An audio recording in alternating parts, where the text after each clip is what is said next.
And we're back. We're back. All right. So, What's up, ladies and gentlemen? yeah, after missing last, shit happens, man. You know what? People got lives. There's only 2 of us now. Yeah, shit happens. Before, You know what I when mean? there was like 7 of us, however many there were, when one guy was out, you keep going. Right. Shit happens, like, who knows when this will even be heard? Who knows? But just know we did it. We did it. For the people. Yeah. We were thinking about all you 20 people, and listen, you dudes in France, I'm talking to you in Japan. Right. And the people in Russia. This is for you. Yeah. So this is, what's today? Today is January 6th, the year of our Lord 2018. January 6th? January 26th. Okay, no, scared January me. 26th. I'm like, fuck, I'm losing my days. You're in here. fucking Groundhog's Day, man. We need to follow us on Twitter at 10minpod, right? Tacos with friend. Tacos with friend. No, yes, that's what I was thinking, because that's another one where it's incomplete. All right, tacos with friend. Taco with friend on Twitter. Taco with friends podcast.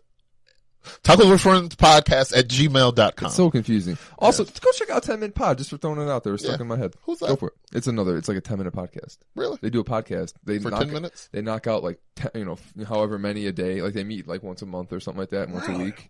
Knock out like a bunch of 10-minute ones. You know what? I think we need to corner that market, because it's kind of like, I think they had like something that was like 10-minute abs, and then somebody came out with like 7-minute abs. So convenient. So now we can come out with 7-minute pod. 7-minute pod. I like. So that. it's like, the problem is though, we have to get right to business, because we just already wasted like 2 minutes just going through this. Gotta either go in it, because like what they do is they'll do a bit, or they'll do like something real quick, or just get something out, and then go from there. But like 7 minutes. That is like, not everybody wants to listen to a 10-minute podcast. An hour-long podcast is a big commitment. Some of them are 3 hours. If you're that one dude out there, who the fuck is like listening? A Rogan podcast is 3 hours. Like, okay, so I'm glad you bring that up, because yesterday, actually today, the Migos new album came out. Ooh. Culture 2 came out. Okay. Now, that album has 24 songs on it. Holy shit.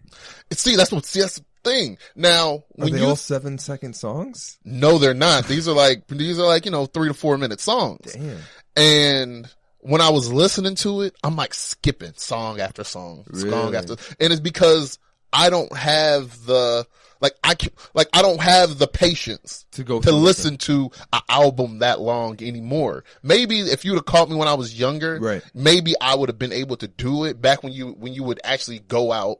Right. Have to go to the store, spend $20 on an album, bring it home, and of course, since you spent $20, you're like, you better have 24 songs on it. And what were you gonna do? You only had a CD player. It's not like what really kind of ruined the like album vibe, I think, is Pandora style, like where you can put your shit on shuffle. Where if you could just go to the genre you like, you could go to the artist radio that you like, and just get that vibe. Like after hearing the same group for so many songs, I'm kind of like, all right, let me go on to somebody else now, or let me get that shuffle going. Yeah. But 24 songs is a lot to commit to, especially in this day where it's like, I have Apple Music. Okay. I pay $15 for me and my wife on it. That's not bad. And I can listen to any album I want.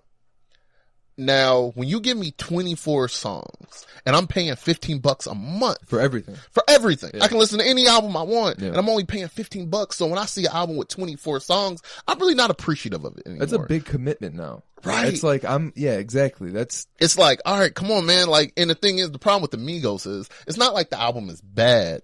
And this is just me just going off of just listening to it one time. So I can't give like a real review of it. Because I was going to ask, because like the last like hip or rap album that I've listened all the way through was a Kendrick album, just because Kendrick is known for like, like a story. Is it at least something that links up where it's like if you're listening to all of them, it's something that's... Nah, like the Migos, I'll say this. Is it meant to just put on shuffle, like put their shit on shuffle? It's meant to that, because there's different kind of rap. There's like I won't even call it real rap, because it's all real. It's basically you have the lyric rap, then you have like party rap. Right, like the shit in the background, the beats. Yeah, exactly. Yeah. And that's what I look for the Migos for. I'm listening for beats. I don't really care what they're saying. I got you. You know what I mean? As long as what they're saying they could talk about taking a shit. As long as it sounds good on the beat. Yeah. I'm cool with it. That's always my biggest, I don't mean to cut you off, that's always my biggest thing to cut off, or to get by, is like the beats are really cool, and then I hear some dude like just saying some stupid shit. And I'm like, fuck, it's killing it for me. But once you get past that, like my brother's like into that. Like I'll be listening to this shit. I'm like, dude, what the fuck you listen to? He's like, I don't even listen to the words, dude. I'm just listening to the background. I'm listening to the beats. Right. So it's like, and it's kind of getting back to what we were saying, to commit to even listening to music for, I'm not even sure. Let me pull the album up so I can see exactly how long it was. 24 tracks, roughly 3. Fuck, dude. So this album, 24 songs, 1 hour and 45 minutes. That's pretty much 2 hours of me basically committing my life to listen to Migos. Now, or nothing against the Migos, but unless that's just meant to, because I could see myself just taking the whole album and putting it in a big ass like playlist, and now I have 24 so this is the thing, songs. Though, compared to Culture 1, which came out last year in 2017, that CD only had 13 songs on it, and it was only an hour. That's perfect for me. That's like the traditional model, and you'd think that's a good business model. Why don't you just break that shit up into 2, sell 2? You got 2 fucking albums now. Right, man. Sell me 2 now. Come on. Well, even though you're not really selling it to me because I'm not buying it. I'm paying $15 a month, and Apple is providing it to me. Maybe that's because at least the Spotify like model is it's like per plays they get paid. So like their record, it's not like the artists are getting paid by Spotify. It's like the labels. And then the label gives labels give them a scrap of whatever they get paid. So maybe it's just like they're putting their shit out there and hoping one of them gets hot and gets a shit ton of plays. Or possibly it's because I'm pretty sure they make more. I'm pretty sure like musicians now make most of their money like touring. So maybe they put out all this music, so it's like, all right, cool, we could tour these 24 songs. We could tour these for like 2 years. So like that. Yeah, because like a guy like I'm a big Bruno Mars fan. Okay, Bruno Mars. He's the king right now. Yeah. And I don't, honestly, me personally, I don't think Bruno Mars has ever put out a bad CD. Okay. But all of his CDs have around like 9 to 10 songs. They haven't gone over that. And then you're not doing too much. Because when there's too many songs, it's all over the place. I like, at least, like, because I grew up listening to like Linkin Park stuff. Like, because I always would have like the CDs. Yeah, does rock music, do they have like a lot of songs? Linkin Park did a lot of stuff where they would like one song would end and then like, the next song would begin and it was like the ending of the other song. Or, like the Meteora was a really cool one where it kind of like painted a picture as you went. So I always enjoyed that. So like the shit that kind of segmented around, when I could always feel like when the album was doing too much, like when it was trying too many different styles, it took me out of the vibe. And at least that's my old style of listening, when I would listen to a whole album at once. So now, just to compare, personally to me, I think Dr. Dre's The Chronic. I think that's the best rap album ever. I think that's the best rap album ever that's ever been put out. That came out in 92. Oh shit, okay. Only 16 songs on it. And probably... That's still pushing it though, only 16. Only 16, but it's only an hour. Oh wow, okay. It's only an hour.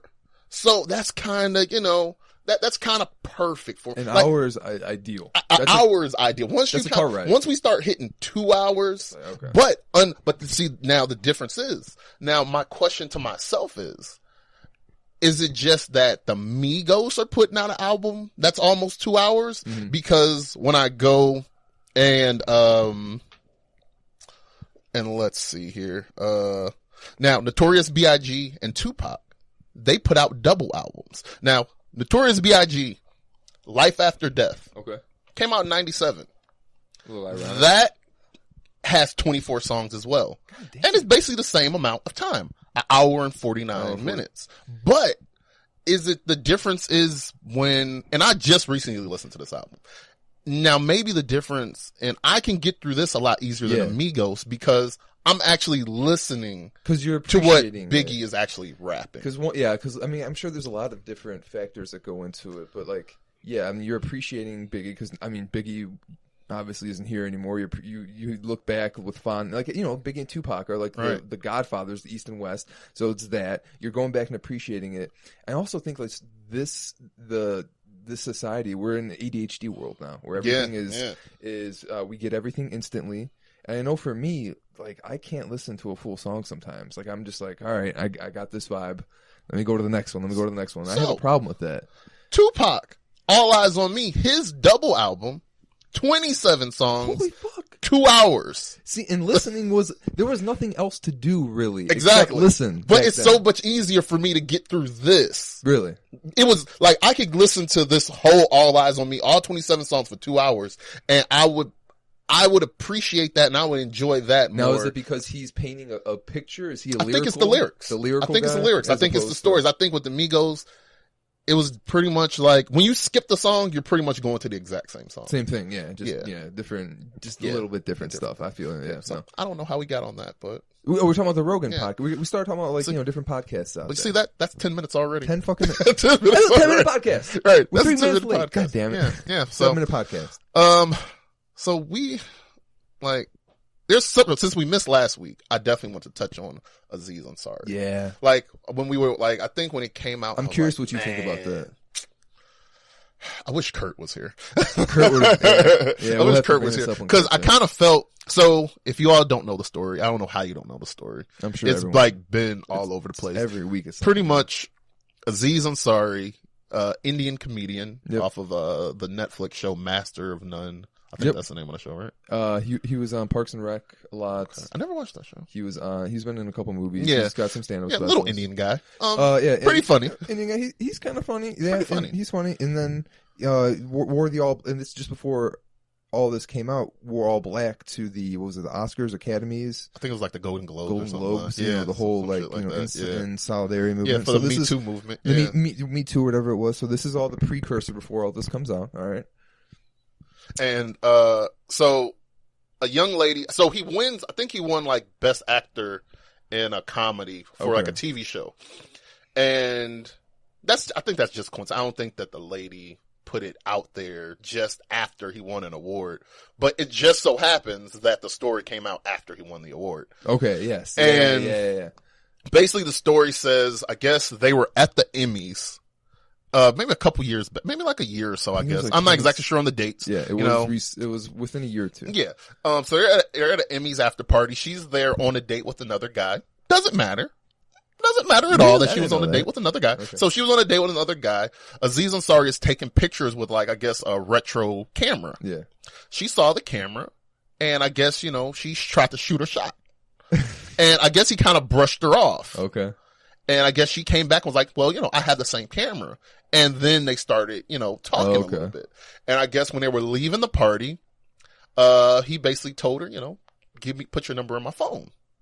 Okay. And she gave him the number. Oh, shit. So I guess maybe a week or so later, like I said, I'm not sure on the dates, but we're kind of around. Yeah. Right, yeah. So I guess a week or so later, he calls her up. He wants to take her out. Okay.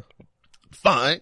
She accepts the invitation. The courtship, I gotcha. And, and this is the story. She didn't give this story to like a Wall Street Journal, a New York Times or anything. She gave it to some random. It was the Hollywood Reporters. Nah, not even that. It's some random place called Babes or BB or something. It's some random internet thing that she gave the story to. Never heard of it. And exactly. So she's. And she put a lot of details in the story. Basically, she said she was on the phone with her friends trying to figure out an outfit to wear to go out with them. Wow. And now, let me also put in here that in the story, she changed her name. So I think in the story, she was saying her name was Grace. Grace is not her real name. Okay. So she hid her identity. Yeah, I mean, I can understand that. You don't obviously want the backlash from all his fans. So basically she said they go to the house, they go in his house. Okay. And, they kind of, she looks around. Then they go out.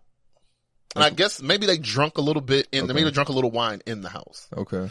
Maybe. I'm not sure. Not sure on that. Not sure on that at all. You don't come to listen to Tacos with Friends trying to get, A1 journalism. Yeah, okay, we're just shooting the shit here. Right, I'm just shooting shit. We're just talking. So they go out to dinner. Okay. And already a little test. Now, let me just say, if you're going out and you're drinking wine, and I'm sure Aziz is oh my God, I'm gonna get so laid tonight. I'm gonna be exactly. I'm sure. Okay, I need to save these thoughts for after. Okay, go for it. So they go out and they go to dinner. Now, the one thing that she picks in the story is Aziz got white wine. She put in that he didn't even ask her what kind of wine she wanted. He just What a picked dick. it. What And she was a fan of red. What an asshole. You know what?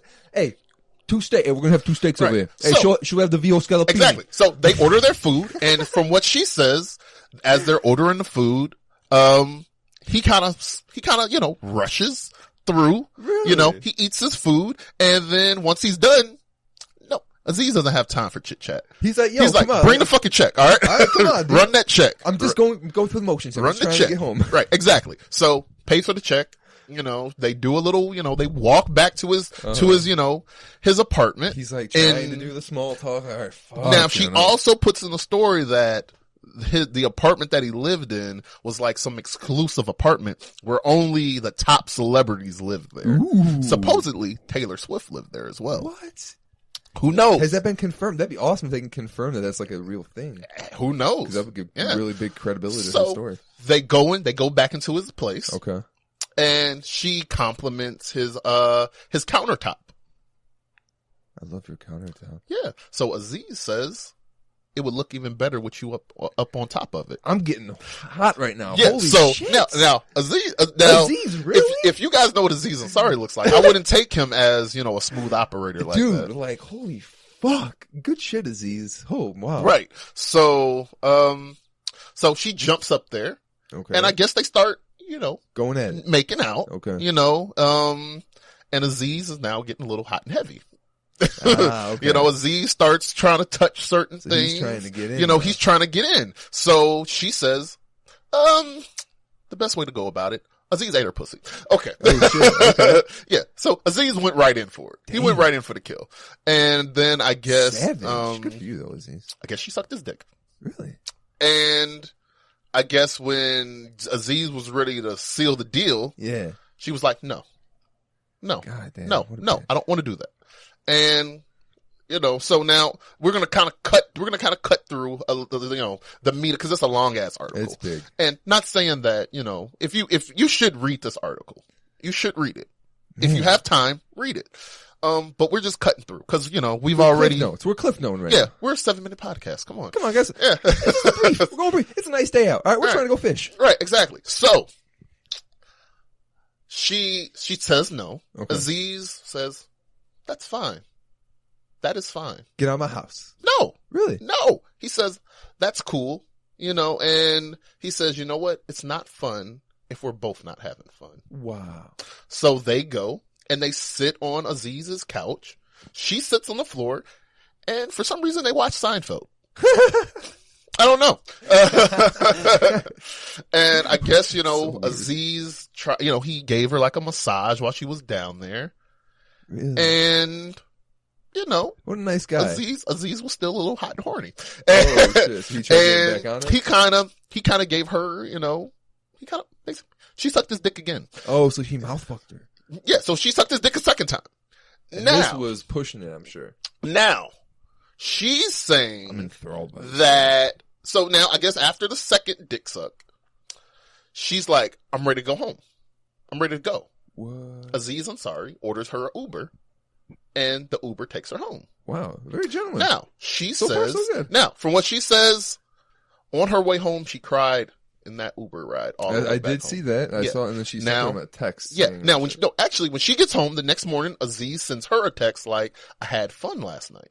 Ooh. She texts back, last night was the worst night of my life. Oh, And shit. Aziz says, whoa, I didn't know. She's like, you sexually assaulted me. And he's like, whoa, I didn't know. And and basically she said that he wasn't picking up on her nonverbal cues. What? So, to what I think is, and I've seen a lot of women say this. I've seen, Whoopi Goldberg say it. I've seen a lot of women say that you can't, in the type of place we're in now with the whole Me Too thing and all this going on, you can't be out here giving nonverbals. Yeah, dude. Because you don't know. I don't that's, know. That's like a big has been a big thing about like nonverbal cues, and that's kind of like I think we've hit this subject so many fucking times. Yeah, because everybody's raping. Everybody's raping. But then it comes back to, I mean, like Aziz Ansari. If was that really rape? I mean, is everything equal? Is sexual harassment the same as rape? I mean, and then there's, I mean, I don't know, man. Like Aziz Ansari is like this whole, I don't know, dude. Like it's hard. I don't know what to think. And the thing There's is, so much shit. It kind of comes back to Dave Chappelle just put out his like a couple more specials on Netflix at the beginning of the year. Yeah. And one of the specials, he made a joke about Louis C.K. Okay. And, you don't want to get Louis C.K.'d. Yeah, and the thing is what he was kind of saying is what Louis C.K. did comparable to rape. Yeah. In so many words, because the thing is like Louis C.K. basically pulled his dick out. Oh man, Air Force. Oh man, Louis. Damn, Louis. So Louis basically pulled his dick out, masturbating in front of a couple of women, and one woman I think said that she was on the phone with him and he was masturbating. Okay. Now they're saying that he sexually assaulted them. Yeah. But the thing is, if you're on the phone and you hear a guy masturbate and you're feeling uncomfortable, hang up the fucking phone. You can hang up. Like, that's the thing. You have a choice. Now, in this woman's case with Aziz, maybe she felt that, she didn't have the power to do it. But from the story that she gave, she never actually said anything. Told him, look, I'm not trying to do this with you. That's the thing with feminists. But the thing is, when she did say no, and he tried to make a move again, she went along with it. Right. And I don't know it's just like women, it's like, and that's the feminist thing. It's almost like you got to read their mind. It's like all the nonverbal cues that men are supposed to pick up on. Like it's been the social justice, like it's just so weird. Like the different, like, how am I supposed to read your mind, Greg? How are you supposed to read somebody's mind? You don't know. The only way somebody will know is you tell them. And that's like a really like basic thing that I don't like, the regret afterwards. Like people get shit filed against them for like regretting sex or being drunk and shit like that. I think this story especially, because I think, I eventually knew something like this was going to happen. Oh, yeah. Because the lines are so blurry now. Because you don't know, it's with Harvey Weinstein, it was really fucking easy. Harvey Weinstein, it was really easy. Harvey Weinstein was Harvey Weinstein. Right, people. It was really fucking like Kevin Spacey. It was really fucking easy. Very Bill Cosby. It's still a little blurry. I don't know, but it probably blurry because you can't really see. Right, and he's out here still doing stand-up comedy. Bill Cosby's still out here trying to cash some checks. But like I knew eventually this would happen, is because everybody's definition of sexual assault is different. Yeah. And to a person like me, when I hear this story, I just hear that, you know what? Maybe Aziz Ansari was a little bit too thirsty. Yeah. He was too thirsty for the pussy. Exactly. He was putting the pussy on a pedestal. He was. He really was like, okay, I haven't gotten late. This is going to be my chick I fuck this week. It's fucking Friday. This is going to do it. And then this happens. Okay, I'm cool. All of a sudden now he's the bad guy. Now he went from being cool. Hey, it's not fun unless you're having fun. This was going to be his quick nut for the week. Never talk to her. Never even worry about her again. And then it's, oh shit, this was the worst night of her life. And the problem that I have is, I think there's a lot of guys out here.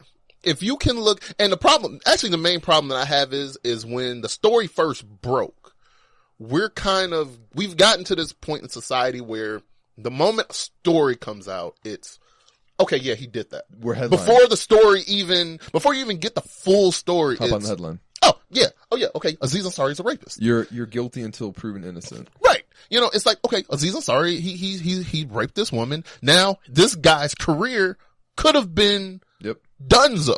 But the thing that I was happy to see is that women actually came out and said, hold on, something's not right here. Yes. Something's not right with this story. Yeah, and when women come out and say that something's not right in the good way and not the other way, like this Larry Nassar thing. Have you seen like the Michigan State? Oh yeah, the fuck turd that Dude, he looks like a pedophile. Holy fuck, man! It's but like where it's like 150 women come and say that he fucked with them, but in Aziz Ansari's case, 150 women come and say no, he's cool.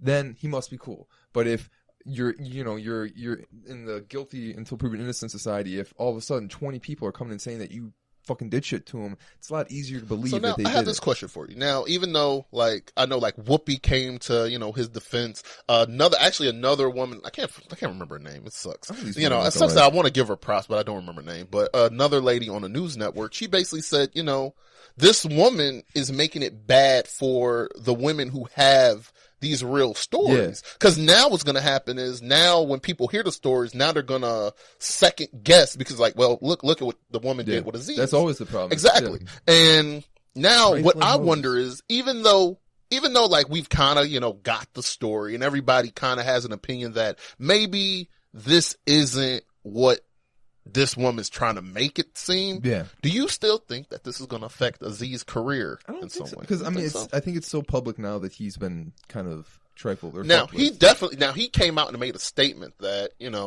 he thought that everything was consensual at the time. And from the story, it seems as if I could see why he could understand that, because if you're only giving me nonverbal cues... What the fuck is a nonverbal cue? I don't know. We've been out drinking. I've done this 30... I'm Aziz Ansari. I've done this 30 times in a row already. This is my weekly when thing. I hear nonverbal cues, I'm thinking that she's, like, pushing him away. Yeah, like pushing him away, like trying to punch him in the nuts, you know what I mean? Slapping his face. Is this like not saying is this anything. Facial language? But if she's kind of, making weird faces, like... look, man, when Aziz had a hard dick at the time, he's not really paying attention. He's not thinking with his head. Right. He's not thinking with the head that the comedy comes out. There's somebody else driving the bus right now and they're all over the fucking road. Right. Come on. Aziz is a little Indian guy. Come on now. This is a little Indian guy with money. This girl, but how often does he, I'm sure a lot. But yeah, he's a little Indian guy with a lot of money. That's a very good point. Exactly. He's trying to go all out. Right. Exactly. He's living. He's fucking living right now. Exactly. Now from the story she was saying, it kind of sounds like Aziz is into a little weird shit. Really? Like, yeah, it's kind of like a little weird shit Aziz likes to do. You gotta think, once you've hit a certain point, you've got all the money to have any desire you want. And after you get all that, I'm sure, you got to go to the next thing. So I'm sure he's just, constantly gone up to the next freak. And once you got all that money, dude, it's nothing stopping from, graduating to the next weirdness level. Yeah. Yeah, but so. Next thing you know, you're like watching like 4 dudes fuck a horse as like a woman watches, and that's what gets you off. It's kind of like the sex doll thing now. This sex doll thing is all the craze. And I've been hearing about like dudes are actually having like parties with a sex doll where guys are like running trains on sex dolls. Oh my God. Okay, that just depressed the shit out of me. Holy fuck. I think we talked about on one of the last podcasts about like I watched a documentary or something where the dude repairs the sex dolls and like he has to like clean out because like the vaginas get blown out, like get worn out, the mouth's got to replace that shit. It's like, so you gotta think, man, like I think D.L. Hughley, famous comedian, he said like right now we're in a sex, like people's sexuality hasn't been this free ever. No, you could get everything in an instant. Yeah, before you had to court a woman and go through all that. Now I could just turn my phone on and go to whatever. With sexuality being this free, you're gonna step up on some weird shit. All right. Oh yeah, dude. You're gonna step up on some weird shit. And that was one thing. Like when the internet. When I was a kid, I always remember hearing like on the news, like the internet porn is just gonna radicalize young men and thinking that what they see on the computer is what's gonna have to be in real life, and that's starting to happen now. It's like like if it has everything is like radicalized. It's all stepped up. Man. The only thing I could say is young men, what you see in porn, don't do it, because I haven't seen any guys in porn picking up nonverbal cues lately, okay? Because honestly, I haven't seen a guy in a porn ask for the pussy before. Usually, it's just I'm about to take the pussy. And there's even that little subgenre of, hey man, there's that rape porn. Some people like that shit, and then there's like the child porn, not that type of child porn, but like where it's like teenage, like 18-year-olds who look really young. Like, yeah, it's fucking weird, dude. A lot of weird shit out there. Talk about child porn. I saw a trailer. Al Pacino's playing. It's an HBO movie. He's playing Joe Paterno. Really? Yeah. Oh shit. Yeah. Man, poor Joe Paterno, man. I don't want to. Man, poor Al Pacino. I probably shouldn't say poor Joe Paterno, but he was like this legend. I always remember like playing football. Like he was like a legend at the time, and like how cool Penn State was. And I was always thought Penn State was cool, and then all this shit happened. I was like, they tore his statue down. Yeah, no, that sucks, man. And then Sandusky. Is he in jail? He's in jail, Okay. but his son's in jail for the same thing. Jerry Sandusky's kid was also raping little boys. Now he's in jail. Probably because, well, Runs in the family, I guess. maybe Sandusky was raping his son. Maybe. Because that's what he got in trouble for. His son got in trouble for raping his stepson or something like that. Yeah, see? But poor Al Pacino, man. It's like, come on, this guy was in the fucking Godfather. He played, and now he's playing Joe Paterno. Well, one of his last one was Jack Kevorkian. You know Jack Kevorkian? Yes, I do. He played Jack Kevorkian in like 2009 or some shit, and kind of like the same sad, like frail character. Yeah, see, well, hopefully Denzel never goes out like that. Denzel, keep making those hits, man. Like when you just stop, like Mel Gibson's kind of just stopped off. Like when there's a certain dudes who You think Mel Gibson stopped? But think that was like a choice because Mel Gibson was a little hot too. That's That's a bad choice. Yeah, he's starting to come back too. I look at George Clooney. Thank you, George Clooney. He kind of stopped. He stopped. Like Brad Pitt does once in a while. Yeah. Like Matt Damon. I guess every year there's a Matt Damon movie. I don't know. Yeah, but I look at like George Clooney, like you said, Brad Pitt, even Bruce. Well, Bruce Willis. Still does. Bruce Willis. Bruce Willis still does a couple weird movies every now and then. He's in like I've heard a lot of stories about Bruce Willis isn't as bad as Nicolas Cage. Nicolas Cage is out here putting out bad movie after bad. But he does it on purpose. Nick Cage, that's his thing, and that's what makes Nick Cage awesome because he's putting out bad movies and knowing he's putting out bad movies. Like Bruce Willis, I've heard a lot of stories that one, he's an asshole on set. Like he's really like egotistical after all the Die Hard movies, and like all the movies he does now is just to pay the bills. Because he's got kids with like Demi Moore and shit and all that. But like all the movies he does are like B movies, like movies that aren't really going to be in theaters or get critically acclaimed. They're just getting him, a little bit of money. Well, Bruce Willis. Hope they don't call you out, buddy. They're catching everybody up. See, but he's been with Demi Moore. I'm sure. So, I'm sure quick thing. So, I think last podcast, I think we kind of touched on James Franco a little bit. Now, at the Golden Globes, James Franco won, I think, Best Actor. He won something. He won something for a Best Actor, and that's when, the story kind of came out about what James Franco was doing. He's always been kind of shady, like sending dick pics to teenagers. The strange thing is to let you know that they're really getting guys up out the paint with this. Is James Franco won an actual Best Actor award at the Golden Globes. He didn't get a nomination for Best Actor. Now, I think Denzel definitely benefited from that. Because I'm pretty sure, because Denzel got nominated for, he's in the Best Actor category. Yeah. Now, the movie that he's nominated for, me and my wife went and saw it first day out. We saw it the first day it hit theaters, we went out and saw it. What movie? Actually, the guy who made Nightcrawler. Oh, yeah. Roman the J. Israel Esquire. Yeah. Now, the movie's not that great. I'm gonna be honest with you. The movie's not that good, okay? But Denzel it's Denzel. You're gonna get a good job from Denzel. Right. A professional actor. Now, the thing is with Oscar movies, 9 times out of 10, I never see none of them. Right, exactly. I never see none of the shit. I might see Moonlight. No, I never saw it. Never watched it. I hear a lot of people say it's really good. Started to watch La La Land. I was like, what the fuck is La La Land? The only movie that I know that they're talking about a lot that I saw was Get Out. Yeah, Get Out. Get Out. Outstanding movie. Probably one of my favorite movies ever. It was a great movie. It was. Yeah. I went into it and like, oh fuck. Yeah. It was really fucking good. Yeah. But that wasn't nominated at the whatever. I mean, your whatever award show. It's got an Oscar. Actually, the lead actor in Get Out, he's actually nominated for Best Actor at the Oscars. But whatever just passed, they weren't. What award show just passed? The Academies or the Golden Globes? I think they just did the Golden Globes.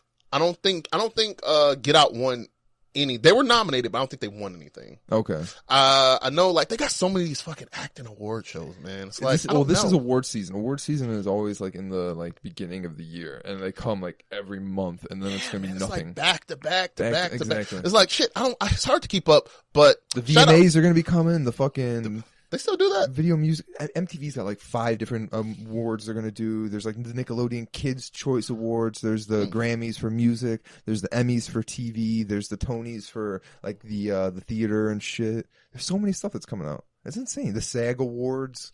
Now that I think about it, there's a lot of shit. There's a lot of shit. There's a lot of shit out here, man. There's like a lot of shit out here. And it's just, Hollywood likes to jerk itself off. Yeah, obviously. Okay, so talking about Hollywood. Okay, let's talk about Monique. So you might know her from Soul Plane. The Parkers. Precious. She won an Academy Award. She was in fucking Precious as the mean mom, wasn't she? Yeah, and she won an Academy Award for that. That's probably why she wants that. Okay. So That's I think she's won some other awards. She's probably been in some award-winning Monique. The last movie I saw Monique in was like a Christmas movie. Wasn't she in Hidden Figures, or was that a different? No, she wasn't in Hidden Figures. Okay. No, that's another black woman. I'm sorry. Yeah, yeah, but she was in like a Christmas movie with Danny Glover. I don't remember the name of, but I know I saw it. It's not that bad of a movie. It's not that good of a movie, but Monique was really good in it. Okay. It was like Monique, Danny Glover, J.B. Smoove from Curb Your Enthusiasm was in it. Okay. Gabrielle Union. A lot of black actors. Like, like once you see it, you'll be like, I know you. I don't know your name, but I know you. I've seen you. You're in every movie. Yeah. So other than that, I don't know what Monique has been doing for the last few years since Precious. I mean, I guess we're describing her as an actor, but she's a comedian. She's a stand-up. She is a stand-up comic. She's like from like the 90s, like like when late night, like early. I would say more so early 2000s. Right, early 2000s, like late 90s, late 90s, early 2000s. Cut her teeth when everything was like exactly. the deaf comedy, like when comedy. What we were talking about last week, deaf comedy. Like when comedy was like a big thing in like the late 90s, early 2000s, when she was coming up. Exactly, and she was one of the queens of comedy. Queens of comedy. Yeah, yes. Monique was on that, and basically, so the story goes. Actually, I heard about the story last week. Okay. My buddy called me and he's like, "Hey, did you hear about Monique?" I'm like, "What the fuck? What's going on with my Thanks for sharing, Ken." All right, thanks, Ken. And he's like, "Yeah, Monique's telling people to boycott Netflix." Really? Yeah. So I went and I did a little, research on it, and basically, Netflix offered Monique $500,000 to do a comedy special. That's a lot of money, Monique. Exactly. Now, Monique, of course, turned the money down, and she said that Netflix is racist and they're sexist. Mainly because Dave Chappelle and Chris Rock, they had Netflix deals for stand-up comedy where they were making, around like $20 million. Right. Amy Schumer, who I don't find funny at all. She did a stand-up special, which every time I see, scroll past it, I think her stand-up special has 1 star. Yeah, it's not good. They stopped. Because of her, they don't do the stars anymore because people hated it so much they downvoted it. But so much. I think they paid her $13 million to do it. Now Monique is saying, I'm an award-winning actress. I'm Monique. See, why are you trying to pay me this money? Well, and my response to that is the Amy Schumer thing. She was hot at the time. Exactly. She was trending. Exactly. With Chris Rock, he was a big star, and he was the face of comedy for a while. I don't know if he was trending when they gave it to him, but for Monique, I didn't really watch you before. What's as in a business model? How much return is that $500,000 going to give them? The problem now, so when I heard it, I kind of I didn't want to judge Monique right off the bat, right? But then I had to go and look at the history, the last few years of what's been going on with Monique. Monique has kind of been under the radar for a while. I would almost say, basically, this is a good power play for her then. Pretty much since Precious, Monique has kind of been under the radar. And from what Monique has said, she's been blackballed from Hollywood. Okay. I'm guessing the guy who actually, I think the guy who one of the guys who I guess maybe a director or the guy who wrote Precious, Lee Daniels, he's the guy that actually made Lee Empire. Daniels the Butler. Yeah, Lee Daniels the Butler with what the fuck? The Jeez. dude. Man. Now I feel bad because I need to know his name. I know exactly what you're talking about, though. Yeah, you know his name. He played Last King of Scotland. Yes. Fuck. What is... Jesus Christ. Look. I don't know black people's names, so I'm sorry. Jim, talk for a second. I gotta find this.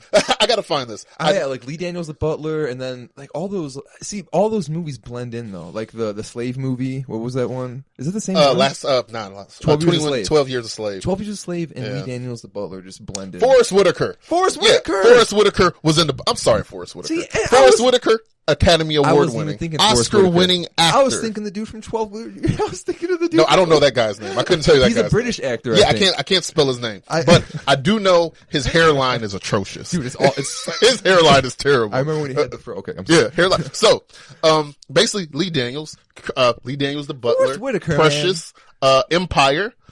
Basically, I guess when Monique was winning awards, Lee Daniels tried to give her like some advice on, hey, when you go up there, thank these certain people. Okay, yeah. Monique didn't. Ooh. And that kind of rubbed him. Just in general, that the powers in Hollywood the wrong way. You do notice they always like, I want to thank the producers, this, and this. And that's, yeah, you got to think, because the producers and all of them, that's got to be a play where that's really one of the only times that the nation is going to hear their name. And especially for black actors, you know what I mean? Like, they're not really giving you a lot of roles anyway. Right. So if you get up there, you need to make sure you need to make sure exactly that Hollywood dick sucking. Unless you're that select few. Unless you're a George Clooney, unless you're somebody, unless you're like a Denzel, where Denzel's kind of calling his own shots, right? Exactly. Unless you're powerful enough where people are going to be like, "Yo, where's that Denzel movie?" Exactly. But I mean, when you're Monique, when you're just another dude, if you don't just throw the dude a bone and say, "Hey, thanks," all right. Now scratch my back, I scratch that type of thing, or however you want to look at it. Exactly. Yeah. Then I could see that happening. And then Monique actually, especially I don't mean to cut you off. Yeah. Especially a dude who is egotistical enough to put on his movie Lee Daniels. No, not now. The thing is, it's not that he wanted her to thank him. But he wanted her to thank, I guess, the Academy for giving her the award, choosing her. Now, it was his movie, right? It was her movie she was in. Her movie, but it was his movie that she was in. Yeah, so he gave her the shot. Yeah, so maybe they would have gotten mad at him. Oh, man. Possibly. All these conspiracies. So now, also, Monique has taken shots at Oprah Winfrey. Really? Yeah, I guess basically Oprah had Monique's mom on the show, or somebody in Monique's family that she wasn't speaking with, estranged and from. Basically Monique said, she felt that Oprah should have warned her beforehand, or spoke to her beforehand.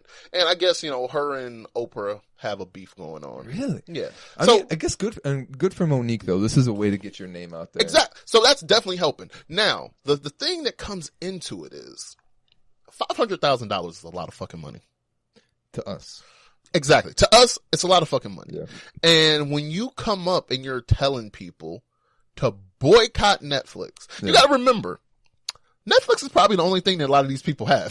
Dude, Netflix is fucking huge. Netflix is $10. It's not like the Mark Wahlberg thing where he got paid like $1 million to do reshoots and the other. But now, and the thing with that, and I don't mean to like veer off too much, but like the thing with Mark Wahlberg is he is such a big name. What he said, because I mean, they all agreed to whatever they were going to get paid to, and then this Kevin Spacey thing happened, so they had to do these reshoots. Right. Mark Wahlberg apparently had a clause in his contract to say, well, if we're going to do reshoots, then I can demand however much money I want. So he was like, if we're going to do these reshoots, give me $1 million, dude. They didn't want to pay him that, but to do the fucking reshoots, they had to. They didn't have a choice. So that's why, I mean, the other people didn't have that clause in their contracts. Right. So that's why he ended up, fucking getting the money. It wasn't that, Mark Wahlberg is getting paid $1 million compared to, $80 or whatever the fuck the other people were. It was Mark Wahlberg is such a star power that he has this clause in his contract saying, hey, if dude, it's Mark Wahlberg. He's a fucking producer. He's a director. He's a big name. He's not just an actor anymore.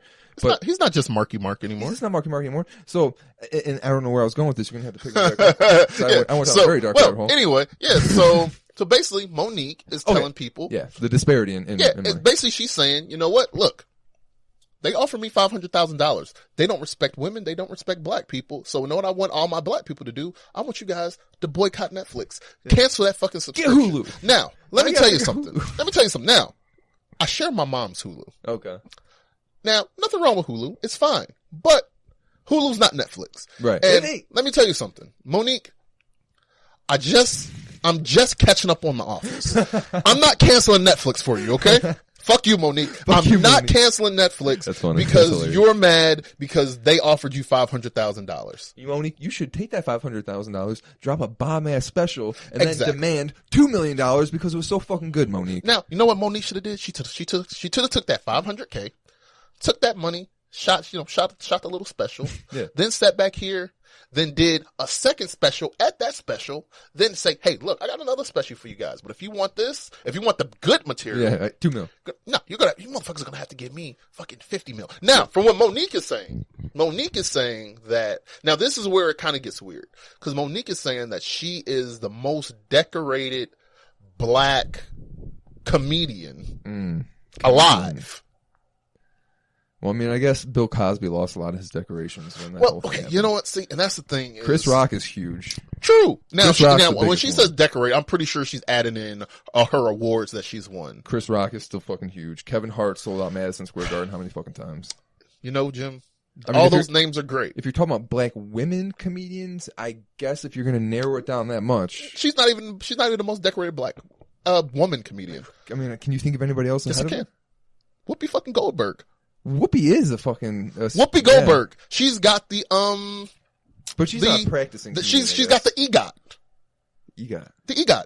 Whoopi Goldberg has won an Emmy. Oh, yes. She's won a Grammy. Yeah. Whoopi Goldberg has won an Oscar and a Tony. Good for you. And she has a daytime talk show. God, Whoopi is out there, dude. And she advocates smoking weed. And Jamie Foxx. Jamie Foxx? Comedian, Oscar winner, and a Grammy Award winner. Oh my God, dude. Yeah. John Legend's almost. And let's not even forget, we can't forget Eddie Murphy. Dude, fucking Eddie Murphy out here. Come on. Like, no shot at Monique, but I'm just saying, look, All Monique. men, though. I mean, I guess you could say as a woman, if Amy Schumer, I guess. Okay, look. Amy Schumer if it was just about thing. Amy Schumer. Amy Schumer was like a political figure. I mean, she was like very feminist, very against Trump, like on all these commercials and shit. She was the it thing at the time. So I could definitely see, oh shit, Amy Schumer is on fire right now. We need to pay her whatever it is, because whatever we're going to pay her ain't going to be close to as much as we're going to be getting. It's kind of like, but this is the way I look at it. It's kind of like, no one's asking for a Monique fucking special, dude. Exactly. I'll go watch the Queen's. I'm sure they got the DVDs in the store out there. Right. It's kind of like this. It's kind of like fucking Derrick Rose coming and saying, "Hey, I'm a former MVP. I'm an all-star. Yeah. I've won gold medals." Great analogy. Why the fuck aren't you all paying me what you're paying fucking Chris Paul? Because you're Derrick Rose. And that's the thing. Is because you know what? What you did in the past was great. It was awesome. What have you done for me lately? What have you? This is a what have exactly. This is a what and have that's you done for me lately. Unfortunately, that's the world we live in. It's just all it is. It's and relevance. That's the way they're going to look at Monique. Is okay, Monique. What you're doing is great, and it's what you did. If you would have came to us back then, we would have given you what you want. But then this is also, she could be setting up a power play for Hulu, because now depending on how big this. Who knows how fucking big it's gonna get? But if it's big enough where people are like, "Yo, fuck it, we'll boycott." Now Hulu's like, "Hey, we'll take your special." Monique can set up a special for BET right now. Right. Hulu ain't giving money to nobody. Well, whoever's gonna be able to get her and ride the buzz that Netflix going into it. She was on a 5 on the or a 2 on the Richter scale. Okay. Then she got to 500,000. Now she's making a little bit more noise. Now she's at like a 5. Now she's at a 6. But now Hulu could take that 6 and make it a 10 and be like, "Oh, we're going to take the buzz off of this whole fucking controversy you got going, and we're going to take you and we're going to give you $5 million. Go do your special." And now everyone's going to be hyped about that special. Oh shit, that Monique special's coming out on Hulu. And then they're going to watch it and they're like, "Damn, all right, I can see why it was going to be a $500,000 Now special." this is when the story takes a turn. Ooh. Now, I saw an article today, which is basically saying that Netflix actually didn't seek out Monique. She came to them. Monique actually sought out Netflix. Damn, Netflix. And basically Monique, I guess it was like pretty much from what I'm getting is that Monique wasn't willing to negotiate. And Netflix actually came out and said, we don't talk about contract negotiations. Right. Yeah. And I guess I'm not exactly sure what Monique was asking for in the beginning, but obviously wasn't close. Netflix. Now, honestly, I'm not even sure if this is even true. Right. Who knows? Maybe Netflix offered her more money than what she's saying. Right. Yeah. But, cause obviously the only person who's speaking on it is Monique. Yeah. So she's saying $500K. So obviously since Netflix isn't saying anything. It was enough to insult her. Maybe. It was enough to where she felt that obviously whatever they were offering her was not what Amy Schumer was getting. Yeah. Right. She's like, I want $20 million. And the thing is, it's nothing. Now, like I said, I don't think Amy Schumer is funny at all. I agree. Now my wife likes her movies. She's mainstream. Exactly. Amy Schumer is a female white comedian. Right. She now you can't deny the movies that she's putting out. Yeah, she's put in a couple of these movies. People are watching these movies. Yeah. Somebody's watching them. She's a thing. Right. It doesn't like look at anything. Just, people don't have to have talent to be good. Look at music. Who's Look at anything. who's the woman that was on Pitch Perfect?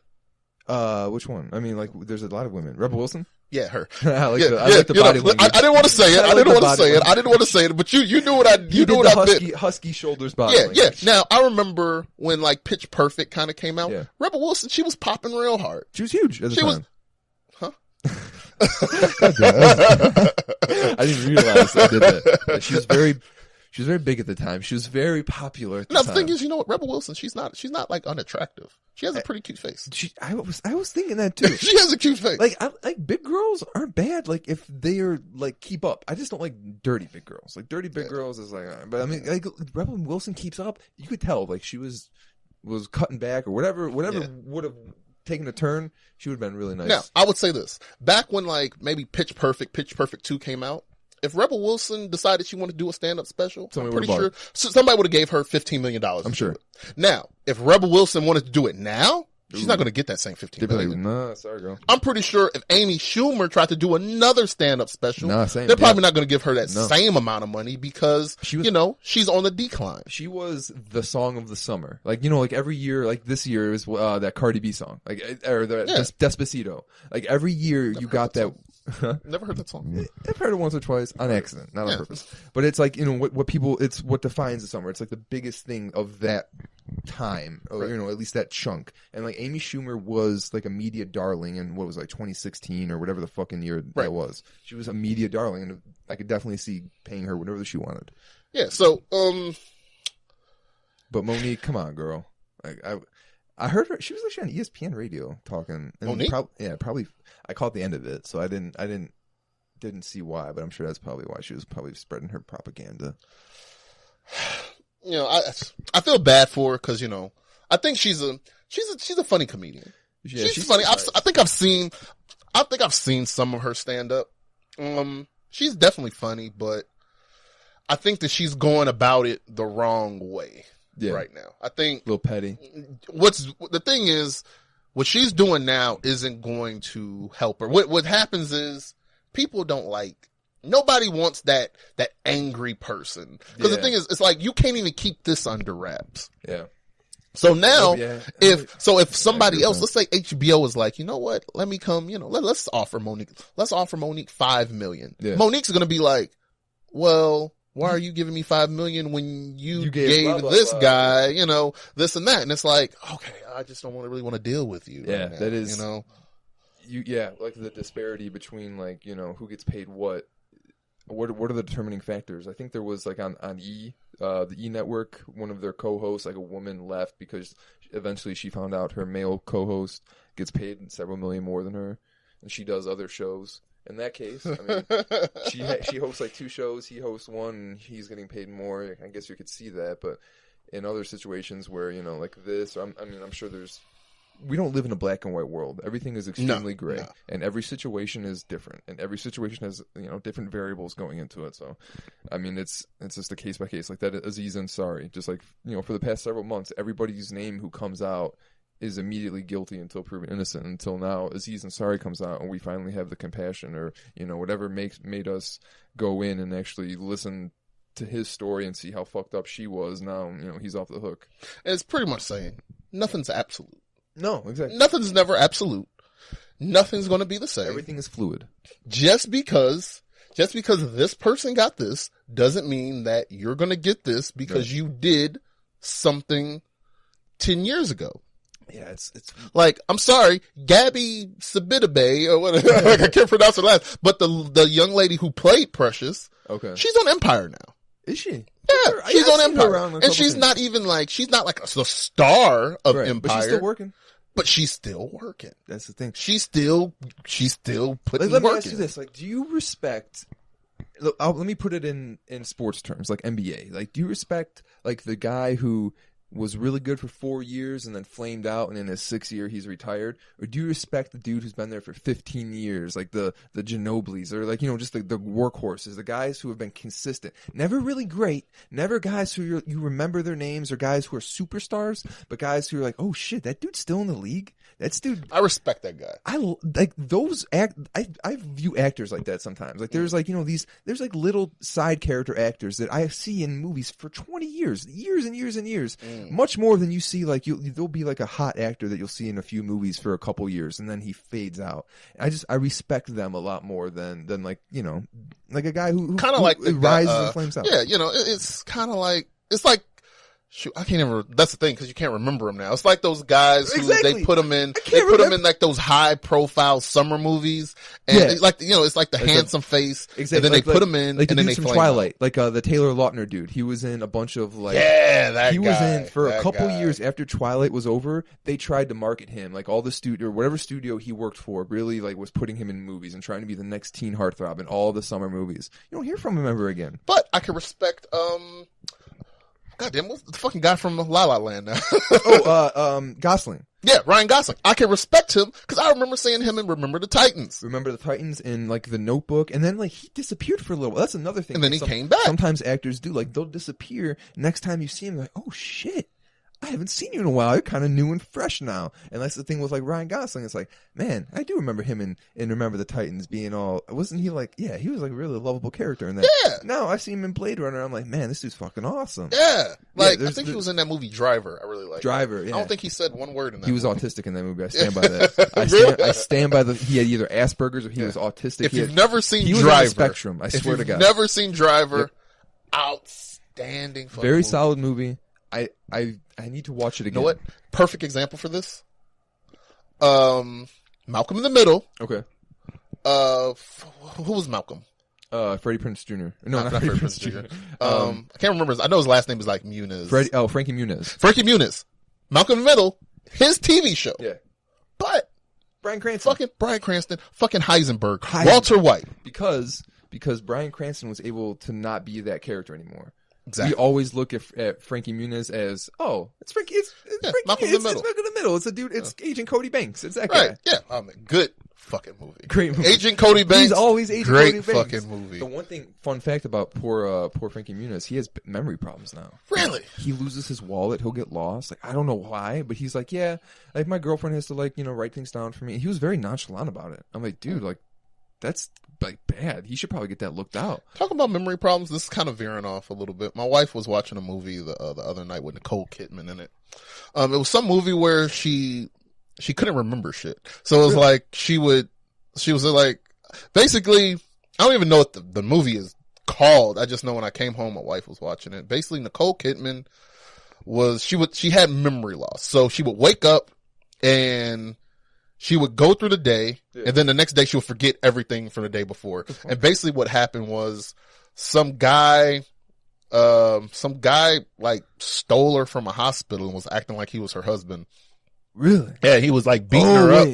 Nicole Kidman. Yeah, he was like beating her up. See, and then the next day she would forget that he beat her up. See, that she's another one who's been movie. A mainstay for like 15, 20 years, Nicole Kidman. Yeah. But you never really, like, that's the thing, like Matt Damon. I've seen Matt Damon grow up. I feel like I know Matt Damon. That's the crazy thing that like the film and that medium has is like, they're in your house all the time. Like if you're a movie buff or if you're a TV person, like every day out, people watch the same show or, they got their routine that they get into and you almost put these people up on the pedestal. You're putting that pussy on the pedestal. You're putting Matt Damon on the pedestal. Like, I know Matt Damon. I've seen him when he was a little kid in Good Will Hunting, laughing about, farts with Robin Williams to now, being a little tiny dude in a movie that's not very funny. Like, movies like that. Or like in The Great Wall. Like, I've seen him, I don't know, and that's one thing that kind of separates, like, being an actor. It's hard for me to, like, judge actors. It's because like they call themselves artists and stuff, but then sometimes they'll say they got jobs just like everybody else. Oh, I'm an actor. This is my profession. I'm a professional. I come on the set just like going to a job. Like Samuel L. Jackson, like talk about that. Samuel L. Jackson, another mainstay. He's like, I'm not the dude from Pulp Fiction. That was a character. It was a great character. But when you come up to me and talk to me like I'm a dude from Pulp Fiction, I'm going to look at you funny. I'm Samuel L. Jackson. I'm an actor. I'm a professional. When I come on set, I act professionally. Unfortunately, you know what? When I think of Sam Jackson, I don't think Pulp Fiction. I think Snakes on a Plane. Really? Yeah, that's the first thing that comes to my mind. I remember watching MTV News like the year before that came out, and they were like, Samuel L. Jackson just signed on for a new movie, Snakes on a Plane, and I remember the whole year like waiting for that fucking movie to come out and being so disappointed. Another movie that's really bad, but I think they knew it was going to be bad. Black Snake Moan? No, Snakes on a Plane. Oh, Snakes on a Plane. Yeah, Snakes on a Plane. Kind of like those. Do you remember Black Snake Moan though? I do remember that. I didn't like it. I didn't like it either. I didn't like it. It was a terrible movie. It was a weird movie. Like, he had a hostage. Terrible movie. Honestly, I think it was terrible because Justin Timberlake was in it. Justin Timberlake, a terrible actor. Was he? I just remember him Terrible having this fucking poor white girl chained up, and I was like, Christina Ricci. Christina Ricci. Yes, I in remember. the Addams Family. I was listening to Addams Family with her too. Yeah, there you go. See, mainstays there. Sort of like Mario Lopez. Like Mario Lopez. AC Slater on Saved by the Bell. And you know what? He's a dude who went from being, every time you look at him, he's on Saved by the Bell. So he can't be an actor no more. So Right. what is Mario Lopez going to do? He's a fucking host. He's a Nick host Cannon. on one of those TV shows. Nick Cannon. Every time I see Nick Cannon, I see the fucking Nick Cannon show or whatever the fuck he was on or whatever. I don't think Nick Cannon. I think of Drumline. I think of Drumline. I think of Nick Drumline. Cannon when I think like Kevin Hart. Kevin Hart's going to need to be hosting TV shows at some point in his career because every time I see Kevin Hart, I see Kevin Hart. The same thing with like Ryan Reynolds, who's another mainstay, the dude who plays Deadpool. Yeah. That's why Deadpool is such a good character for him. Yeah. He's the same dude in every fucking movie. Yeah. Now when I see him, I see Deadpool. He's Van Wilder. His first big break was I Van remember Wilder. saying that. Didn't like that movie. He's terrible movie, awful movie. It's like an early 2000s cheese fest movie, but his same snarky character is the same character in every fucking movie, and it just clicks with Deadpool where it meshes together. But yeah, it's just certain people are always just playing the same fucking role. I don't know where I got that. Yeah, I don't even know how we even got on that. I'm just flowing. But we're almost there, so let's wrap it up. I did want to go through. What time are we at? Man, we're an hour in, man. We're an hour in. We're an hour in, man. Talking shit. So I'm just gonna tell you two teams, Jim. Tell me who you think is gonna win this game. Now we're not talking about Super Bowl. Oh, let's just preface this. This is Pro Bowl week. If you're an NFL fan out there, next week we can next get the week Super Bowl is picks. Super Bowl week. A lot of hype going in the Super Bowl, and I don't call and there needs to be a big distinction because this is two big kind of pro weeks. You got the Pro Bowl for the NFL. Who the fuck gives a fuck? Nobody. I don't care, Greg. People watch that. Do people even watch it? I don't plan on watching. I used to watch it as a kid because they would have the Pro Bowl skills competition where like who's the strongest man. Like Larry Right. Allen would be doing like 100 fucking bench presses and shit. And I think they're starting to like do that now where they have like video game almost graphics as players. I don't fucking watch the game, Greg. All the shit leading up to it's kind of fun. Same with like NHL. Who the fuck is watching the NHL All-Star Does people game? watch it? That's the thing. I think the NBA is like the only All-Star game Only that one, people and watch. that's what I'm leading to. But the We're thing talking is, about the NBA. But the thing is, nobody really likes that game either. It's awful. It's just a Nobody drama. likes And it. that's People like the Saturday, the exactly. 3-point shootout. That's what we like. Like the dunk contest ain't cool no more. Nah. Like with the NHL, it was really cool a couple years ago. Like when everyone was doing like shootout contests and stuff and making it look cool. But Right. then it all got played out. There's only so many ideas you could do with the dunk. There's only so many There's only so many dunks. There's only you can so many dunks you could do. And with this, it's the NBA All-Star Game is like the big kind of drama for the past week. All I've been hearing about is the who is LeBron, because LeBron is a team captain and Steph Curry is. So basically, Who what are they they gonna did pick? is usually every year they do East-West. Right. Top, All-Stars from the East play the All-Stars from the West. But obviously last year, I think, honestly, I'm telling you, I think that the players are shooting for one of the teams to score 200 points in a game. Like, I know they're doing it. Because they haven't came out and said it, but I know that's what Nobody they're going tries for. an All-Star game. Nobody Right? plays defense. It's like it's a pointless. You literally watch it for the festivities leading up to the game. The last good All-Star game that I can think of, I think it was around like 2000. Yeah. And that was like an all-star game where I think the East was down by like 20 points and Allen Iverson and Stephon Marbury brought the East back to win. That was like the best. Actually, I think it might have been 2001 because that was the year that the Sixers went to the finals. See, for a while though, All-Star games were like They were kind of 90s, competitive. They were competitive for a while, but then after a while, they became the break. It was like the vacation after the season. Or Exactly. it was, the break in the middle of the season. Yeah. And that's I keep cutting you off. And the one thing that I hated about this whole hype is like we're getting hyped up about who is LeBron going to take, who's Steph going to take. Doesn't matter. I'm watching like the NBA tonight or like all the, like the analysts, the Jump or whatever. Oh, LeBron's going to pick this guy. They're going to be stacked. Are they even going to be trying? Are they going to be trying? It's really cool on paper to like think about and like intellectually debate just because like, oh dude, if Kevin Durant and LeBron and fucking like Anthony Davis were all on the same team, they'd be great. Yes, they'd be great on an if they actual were NBA actually team. trying. If they were on an actual NBA team, it would be fucking awesome, but not right now. Now, the thing is, what they did say is that whoever wins the game, a certain amount of money goes to a charity. So Okay. maybe they might try to play a little bit harder for charity. We'll see. Possibly. But I'm going to give you these teams. So Team LeBron. Of course, LeBron James is on there. And I will be judging this not on an all-star, because like that would be another variable I have to take in is how much does this guy care? How much does the guy LeBron takes? What's his effort level going to be? So I'm going to take that out. This is going to be me thinking, what would it be like if they were an actual NBA squad against another actual NBA squad? Exactly. Now, I don't know the order because they obviously didn't show the goddamn draft, so you don't know who was picked where. But I'm pretty sure this next guy was the first pick that I'm about to I think KD went first. Yeah, Kevin Durant was obviously the first pick because LeBron had the first pick. So then the next people on LeBron's team, hold on.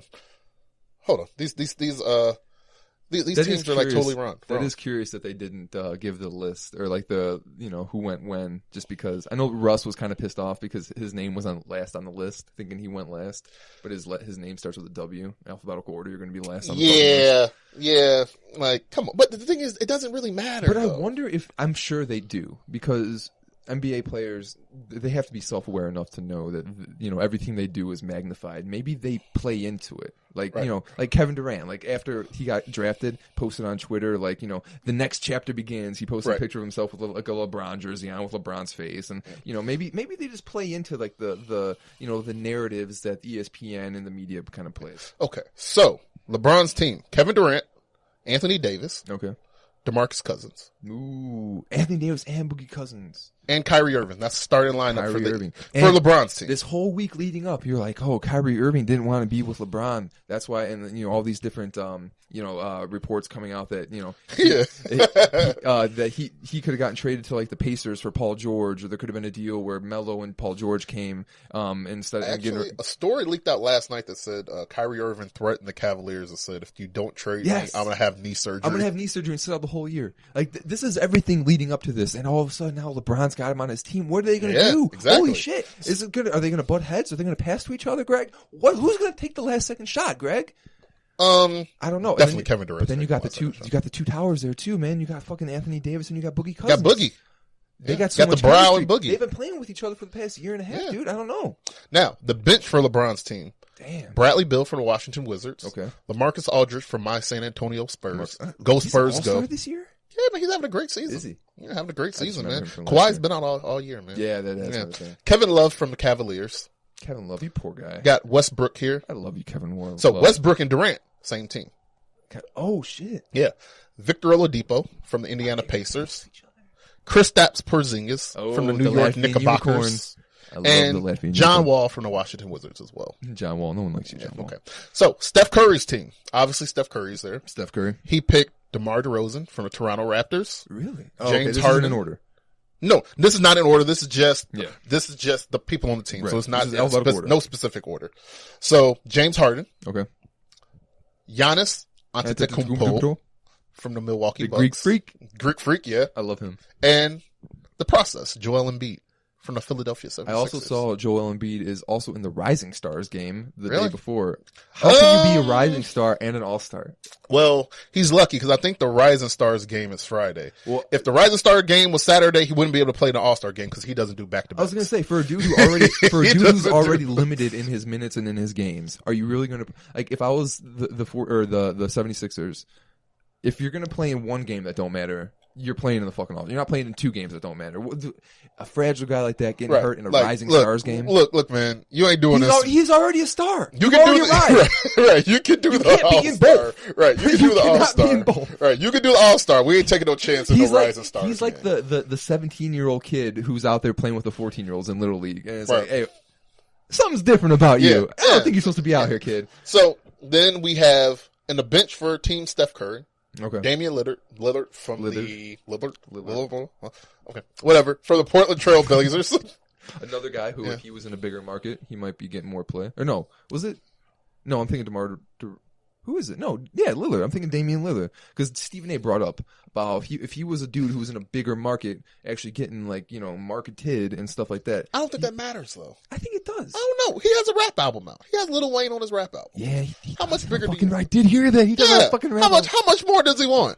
Come on. I mean, it does. I really do think it's all about like the characters in the NBA. Exactly. It's a character thing. Like we were talking in the pre-show fist fight a little, and I don't mean to get off subject, about how the WWE is trying to come out with the XFL 2.0, like another football league. And the biggest selling point, or one of the selling points when the XFL first came out, and the big selling point about WWE is character. Like, you know, you're not just watching a uniform out there playing, you're watching a character. Exactly. So that's what really sells, at least sells that. But I mean, for the NBA, that's a really big thing that markets yourself. You got to be a character. You got to look at KD, the villain, him and Russ. They hate each other. That fuels the narrative. But the thing is, like, it's not about the city because you got Westbrook. He plays in Oklahoma. It's not about the city. It's about It's about who. Exactly. Who are you? You need to be good enough, and you need to get you a rival. You need to get somebody that you hate, like somebody on your team that you like have a rift with, and like get traded from. Lillard had beef with LaMarcus Aldridge. Yep. And then Aldridge left, went to San Antonio.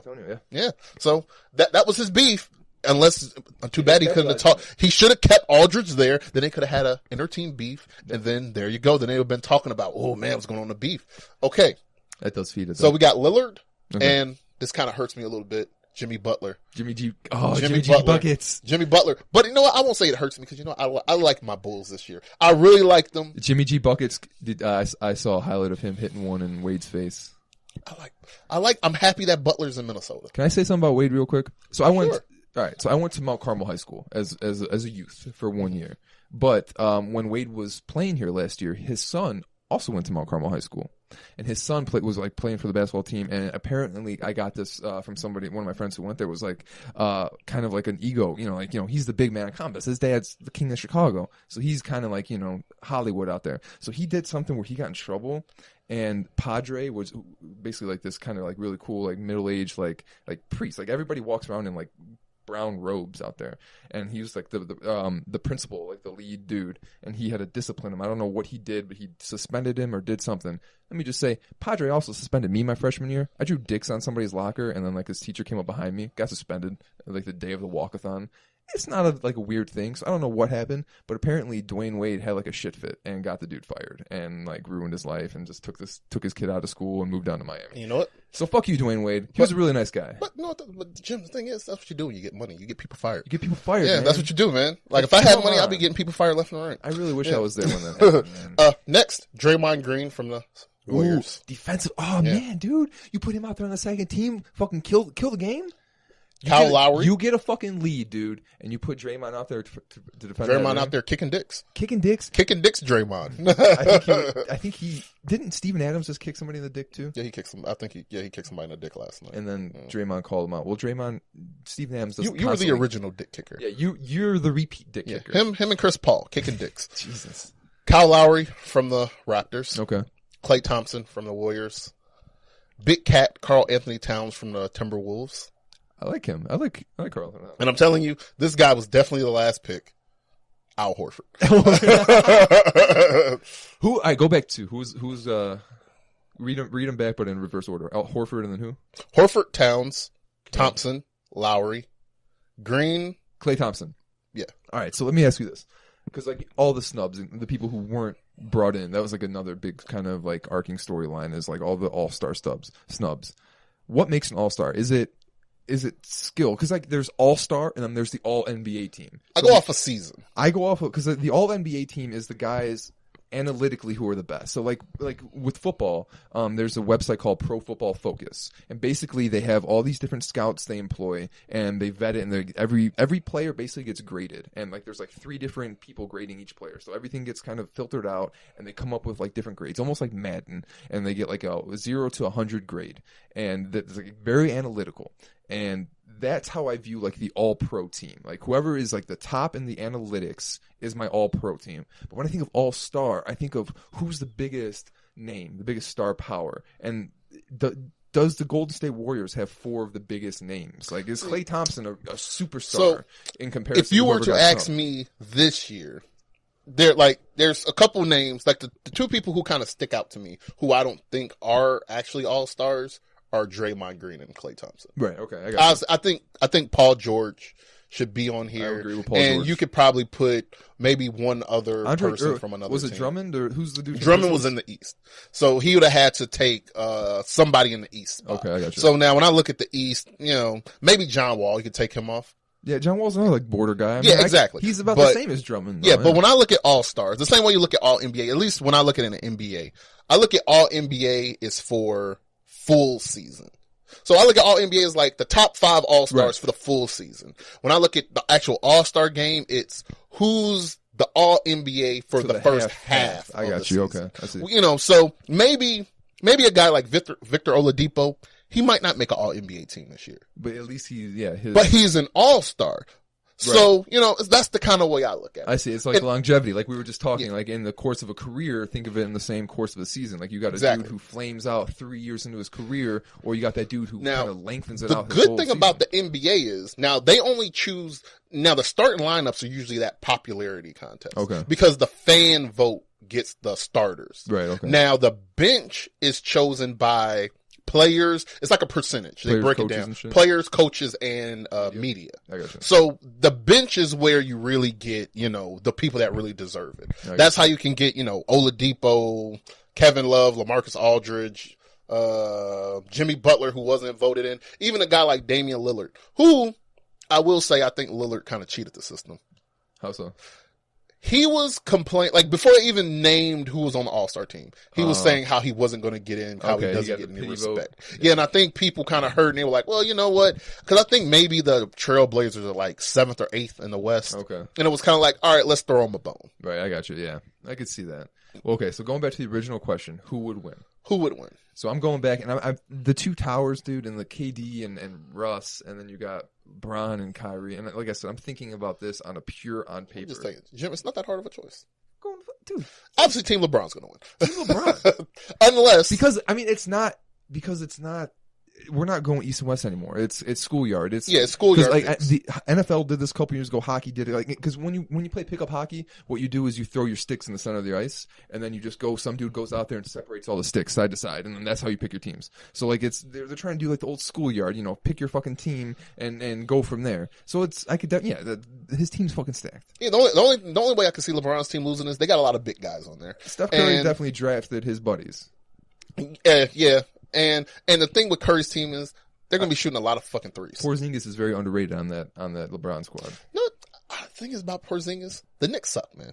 I like Porzingis. The Knicks suck. I like Porzingis too, but the Knicks suck. I watched him. The one game that I watched all the way through was him versus Lonzo Ball, and it was a really good game actually. I like Lonzo Ball. He's having a really good season. I've heard that he hasn't. I've heard that the other rookie, like the big Kyle Kuzma. He's having a good season too. But I think the thing with Lonzo is I think people expect him to have like a better season because he's the number 2. And his dad hypes him. Lonzo's averaging 10 points, 7 rebounds, 7 assists a game. That's not bad. No. That's a really good season for a rookie. You're almost averaging a triple-double. Yeah, that's the thing. That's a really good season. Just because everybody blooms differently, and he's 19, 20. And the Lakers are like, and it's like if you just look at like win-loss record, when he plays, they play better. It's just his dad, I think, hypes everything up so much where people expect him to exactly. But he's having a really good season. He's having a really good season. Yeah, but that game that I watched, Porzingis definitely played. It was actually a very entertaining game to watch. Porzingis is really. That's the thing. When two bad teams play, you either got a choice. It's going to be a really bad game or it's going to be a really good game. Yeah. So it's kind of like when the Bulls play the Knicks. Yeah, they're two bad teams, but lately they're when they so play, bad enough that they kind of cancel each other out. Like their stars actually face off. Like that's what I really like. Like when I haven't been watching I haven't watched Bulls since like when LeBron beat him on the last shot, like in 2014-15 is when I really kind of watched games because it just hasn't really been anything. I'm in basketball. I'm much more casual. In hockey, I watch every hockey game, every football game. But with basketball, I'm much more casual. One thing that I like to watch is like the stars from each team. So if I'm watching like the game of the week or something like that, or if it's a bad team, who's like the good stars? Because in basketball, it's definitely much more. You can isolate. It's much more of. There's only 5 dudes on the fucking on the court for your team. So one dude makes much more of a difference. So I mean, I like watching like Westbrook put the team on his back or something like that. You know who's better than Porzingis? Who's that? Lauri Markkanen. Dude, Lauri Markkanen. Lauri Markkanen. Everybody says he's going to be a fucking player, dude. Lauri legend, man. Dude, oh my God, I knew he was a blue chipper the moment they drafted him. They said, I knew it. A lot of people Yeah, like they've had like this one scout on who said, everybody I was talking to was saying that he's one of the top guys coming out of that fucking draft, which is outstanding. If they redrafted now, imagine where he'd be picked. Oh, yeah, man. I just was really salty that they they swapped picks with Minnesota. So the Bulls, if you guys don't know, the Bulls traded, their seventh. What was it? The seventh.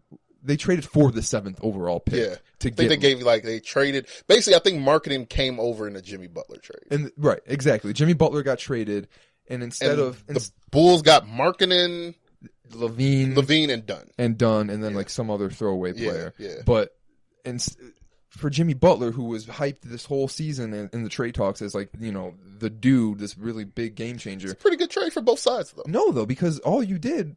I mean, I guess if you look at like the Dunn and Levine, the potential of them, but you didn't get another first-round pick. It would have been a lot better if you were able to get. I would have much rather have gotten that Minnesota first than maybe another one of those players. I would have rather had 2 firsts than 2 players in the pick.